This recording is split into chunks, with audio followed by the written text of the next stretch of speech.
नमस्कार, हम बीरबल झा मिथिला लोकसभा बाजि रहल छी।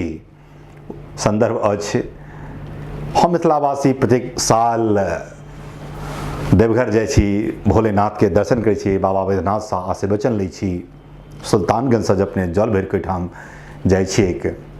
तऽ एहि बेर भोला बाबा के ठाम जेबै तऽ हुनका याद दियबनि जे हम मिथिला से आयल छी। केना पहचानता जे अपने मिथिला से आयल छियै? तऽ न पाग पहिर के जेबै तऽ भोला बाबा पहचानि जेता जे अपने मिथिला से एलियै। ओहिठाम उगना बनि कऽ भोला बाबा आयल रहथिन।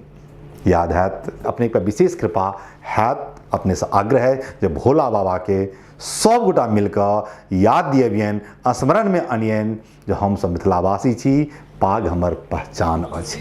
धन्यवाद। मिथिला धाम के सुख समृद्धि सँ भरियौ गाम गाम के, मिथिला वासी के लियो अपन शरण में।